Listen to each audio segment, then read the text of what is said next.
Selamat datang di saluran YouTube kami, di mana pada kesempatan kali ini kami akan membahas tentang urban legend yang berasal dari wilayah Jawa Tengah. Sebelum memulai pembahasan, perlu diketahui bahwa urban legend adalah cerita rakyat yang tersebar di masyarakat, namun belum tentu benar adanya. Di Jawa Tengah terdapat banyak mitos dan urban legend yang berkembang di masyarakat. Berikut beberapa di antaranya. Legenda Rawa Pening, legenda Gunung Merbabu, legenda Roro Jonggrang, legenda Ratu Kidul, legenda Keris Pusaka, mitos Tuyul, dan legenda Kuntilanak. Namun, perlu diingat bahwa urban legend bukanlah suatu kebenaran yang harus dipegang teguh, namun lebih sebagai hiburan dan cerita yang menarik untuk dibahas. Oleh karena itu, mari kita sambut dan nikmati pembahasan tentang urban legend di wilayah Jawa Tengah dengan objektivitas dan kecerdasan yang kita miliki. Terima kasih telah menyaksikan video ini. Dan jangan lupa untuk subscribe dan like channel kami untuk informasi menarik lainnya. Legenda Ratu Kidul telah menjadi bagian penting dari budaya Indonesia selama berabad-abad. Ratu Kidul dipercayai sebagai ratu dari kerajaan di bawah Laut Selatan yang terletak di perairan Indonesia. Konon, ia memiliki kekuasaan besar atas seluruh wilayah Laut Selatan dan dianggap sebagai pemilik pantai selatan Pulau Jawa. Beberapa orang mengatakan bahwa Ratu Kidul adalah putri dari Raja Kerajaan Mataram kuno, sedangkan yang lain mengklaim bahwa ia adalah Dewi Laut yang dihormati oleh masyarakat pesisir. Tak peduli asal-usulnya seperti apa, cerita tentang Ratu Kidul selalu disampaikan dari generasi ke generasi sebagai bagian dari warisan budaya Indonesia. Menurut legenda, Ratu Kidul sangat cantik dan mempesona. Ia dipuja oleh para nelayan dan nelayan perempuan karena dianggap sebagai pelindung mereka di Laut Selatan yang ganas. Mereka percaya bahwa Ratu Kidul akan memberikan perlindungan mereka dari bahaya dan membantu mereka menangkap ikan yang melimpah. Banyak orang yang percaya bahwa Ratu Kidul muncul dari Laut Selatan pada saat tertentu, terutama ketika laut sedang tenang dan langit cerah. Para pengunjung pantai selatan Pulau Jawa seringkali melaporkan melihat penampakan Ratu Kidul di tengah laut, atau bahkan di pinggir pantai. Orang-orang ini mengaku bahwa Ratu Kidul memanggil mereka, dan mengajak mereka untuk bergabung dengan kerajaannya di bawah laut. Namun, beberapa orang yang tergoda dengan panggilan Ratu Kidul dan bergabung dengan kerajaannya di bawah laut, tidak pernah kembali ke dunia manusia. Oleh karena itu, kepercayaan terhadap Ratu Kidul sering dikaitkan dengan mitos yang menakutkan tentang kekuatan misterius yang tersembunyi di Laut Selatan. Secara geografis, wilayah Laut Selatan Indonesia terbentang luas mulai dari Selat Sunda di barat hingga Selat Lombok di timur. Wilayah ini dikenal dengan perairannya yang berbahaya dan ombaknya yang ganas. Beberapa lokasi penting di wilayah ini adalah Teluk Pelabuhan Ratu, Pantai Parangtritis, Pantai Baron, dan Pantai Krakal.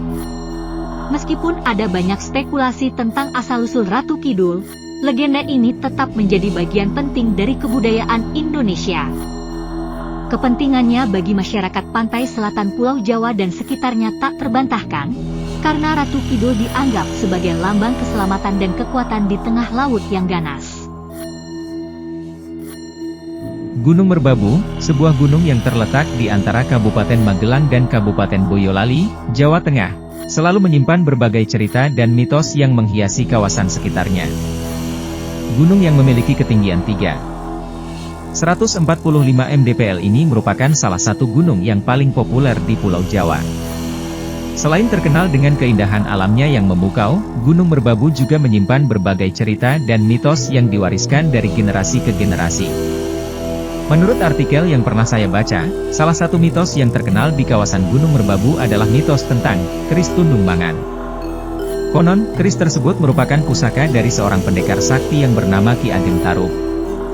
Legenda mengatakan bahwa Ki Ageng Tarub merupakan sosok yang sangat terkenal di kawasan Gunung Merbabu pada zaman dahulu. Ia dikenal sebagai pendekar yang sangat lihai dalam bertarung dan memiliki kekuatan gaib yang luar biasa. Cerita-cerita kesaksian juga seringkali mengisahkan tentang adanya penampakan sosok gaib di sekitar Gunung Merbabu. Konon, sosok gaib tersebut merupakan arwah para pendaki yang meninggal di kawasan Gunung Merbabu. Para pendaki yang pernah mengalami pengalaman seperti ini mengaku merasakan kehadiran sosok gaib yang menakutkan di sekitar mereka. Beberapa bahkan mengaku melihat sosok gaib tersebut dengan jelas. Selain cerita-cerita mitos dan kesaksian, terdapat juga fakta-fakta yang menarik tentang kawasan Gunung Merbabu. Salah satunya adalah terdapatnya hutan pinus yang menyejukkan di sekitar gunung. Hutan pinus ini sering dijadikan sebagai tempat berkemah bagi para pendaki. Selain itu, Gunung Merbabu juga memiliki batas wilayah yang cukup luas, yaitu mencakup beberapa kabupaten seperti Magelang, Boyolali, dan Semarang. Namun, di balik keindahan alam dan mitos-mitos yang menghiasi kawasan Gunung Merbabu, terdapat juga tantangan dan risiko yang harus dihadapi oleh para pendaki. Gunung ini termasuk dalam kategori gunung yang cukup sulit didaki karena medan yang terjal dan cuaca yang tidak menentu. Oleh karena itu, para pendaki disarankan untuk mempersiapkan diri dengan baik sebelum melakukan pendakian ke Gunung Merbabu. Dengan segala cerita dan mitos yang menghiasi kawasan Gunung Merbabu, tidak dapat dipungkiri bahwa gunung ini memiliki daya tarik yang kuat bagi para pendaki dan pecinta alam. Namun, tentu saja kita harus tetap menghormati alam dan memperhatikan segala peraturan dan aturan yang berlaku di kawasan tersebut.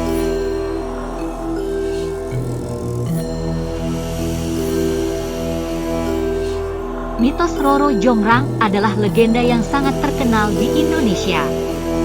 Cerita legenda ini bercerita tentang seorang putri cantik bernama Roro Jonggrang yang tinggal di kerajaan Prambanan.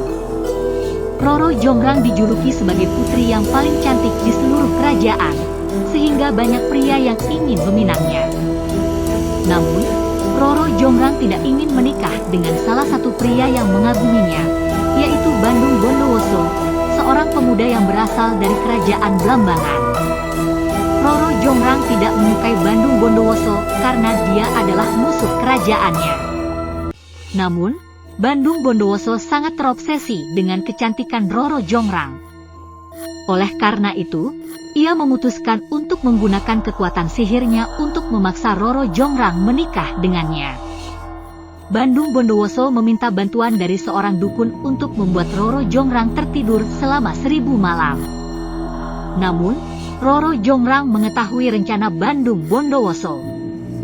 Dia meminta bantuan kepada rakyatnya untuk membuat ribuan obor dan menyalakannya di sekitar istana. Ketika Bandung Bondowoso datang untuk mengambil Roro Jonggrang, ia melihat bahwa matahari telah terbit dan mengira bahwa 1000 malam sudah berlalu. Padahal sebenarnya baru semalam. Dengan begitu, Bandung Bondowoso terpaksa menyerah karena tidak bisa melaksanakan janjinya. Sejak itu, Roro Jonggrang dikenal sebagai simbol kekuatan wanita yang tangguh dan kuat. Mitos Roro Jonggrang sangat populer di Indonesia, khususnya di wilayah Jawa. Cerita ini telah menginspirasi banyak orang dan menjadi daya tarik wisata di daerah Prambanan, Yogyakarta. Prambanan sendiri merupakan kompleks candi Hindu yang terdiri dari 240 bangunan, termasuk 3 candi utama yang didedikasikan untuk Trimurti, yaitu Shiva, Vishnu, dan Brahma. Kompleks Candi Prambanan menjadi salah satu objek wisata terpopuler di Indonesia. Setiap tahunnya, jumlah wisatawan yang berkunjung ke Prambanan sangat banyak dan menambah pendapatan daerah wisata. Selain itu, kompleks candi ini juga telah diakui sebagai situs warisan dunia oleh UNESCO. Fakta-fakta sejarah menunjukkan bahwa kompleks Candi Prambanan dibangun pada abad ke-9 Masehi oleh Kerajaan Sanjaya. Candi-candi ini awalnya dibangun sebagai tempat ibadah bagi umat Hindu, dan kemudian menjadi simbol kekuatan dan kebesaran kerajaan tersebut. Dalam cerita Roro Jonggrang, kompleks Candi Prambanan menjadi latar belakang tempat tinggal Roro Jonggrang. Legenda ini telah menjadi bagian dari sejarah dan budaya Indonesia, serta menjadi warisan yang sangat berharga bagi bangsa Indonesia. Terima kasih sudah menonton konten saya. Jangan lupa untuk like, share, dan subscribe agar tidak ketinggalan konten-konten menarik lainnya di channel ini. Sampai jumpa di video selanjutnya.